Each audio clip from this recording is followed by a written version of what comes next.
Iyon na nga, ngayong araw, ako inyo munang samahan din sa grocery store. Gawa nang ako'y bibili laang ng aking gagamitin para din sa ating gagawing cucumber salad. Balita ko'y aray trending ngayon eh. Dini kami mamamalingke sa Atlantic Superstore at aray malapit sa amin. Una ko nung dadamputin ang bida sa ating gagawing aray, aring cucumber. Pinili ko na yung pinakamalaki at $2 daw ang isa.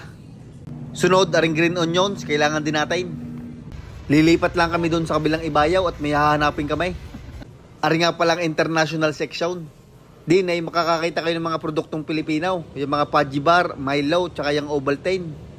Meron din diyan mga kape. Yan, kopi ko, tsaka Great Taste White. At tsaka aring malaking ligong aray. At marami pa diyang iba, hanap-hanapin nyo na laang. Aring aming pakay din eh, aring QP Mayo. Masarap aray, Japanese mayonnaise. Kailangan din daw namin na rin, roasted seaweed snack. Shoot na din yan sa banga.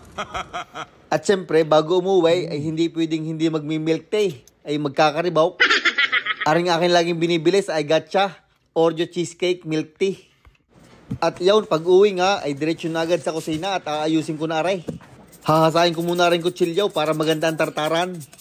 Kakailanganin din natin aring lalagyan. Aray yung nakita ko ginagamit ay nung nasa TikTok. Atin munang tatanggalin aring plastic na nakabalot sa cucumber. Gawa ng hindi yan masarap. Pagkatanggal sa plastic, atin munang huhugasan para masiguradong malinis. Bago natin aray gagayat-gayatin. Ang padali ng iba, gumagamit ng mandolin slicer. Ay wala tayo noon, kaya aray mano-mano na laang. Hindi ko muna nilahat at parang hindi magkakasya at gawa ng kalaki. Tama lang ganyang karamay. Ang unang ilalaho ko din ay aring sibuyas. Shallots nga pala ang aking gamit din at ginayat ko lang aray ng maninipis. Kalahati nga lang sana ang aking gagamitin. Ay napansin ko medyo kulang kaya nilahat ko na yung isang buo. Ang sunod ko namang ginayat ay aring green onions. Kumuha lang ako ng 2 tangkay at ginayat ko ng maninipis. Bagos, inir-irang ko naman aray ng 1 pirasong bawang. Kung wala naman kayong pang-ir-ir, ay gayatin nyo na lang ng pinong-pinaw. Aray magpapasarap pa din eh. 2 kalahating kutsarita ang century tuna, yung medyo manghang, para lalong masarap. At lalagyan naman natin aray na rin QP mayonnaise. Tansyahin nyo na lang, pero ang akin nigar nila ang karamay. Maglalagay din tayo ng 83 na maalat na asin. At mga 31 pamintang durog. Aray na, last na aray. Kaunting patak na rin kalamansi. At pagkatapos, atin na rin tatakpan ng mabutay. At sisimulan na nating alugayin para mahalaw. Sa pag-alog niyan, ay hahawakan nyo din ng taklaw at baka matapaw. Bay, gigil na gigil si Utoy.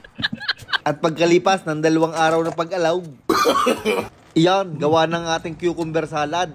Abay mabangaw at mukhang masarap. Ako na munang unang titikim para malaman kung ayos yung ating timpla. Abay masarap nga, kaya si Mrs. naman. Bay mukhang nagustuhan yung ating padaling iyon. Ika nga nung lalaki sa TikTok, minsan kailangan mo din kumain ng 1 buong pipinaw. Nakalimutan namin, meron nga pala kami na ring nori. Ay, nori na. Nori. Ay, lalong sumarap nga rin. Nagpasarap din yung ating napiling mahanghang na century tuna. Ay kalasa.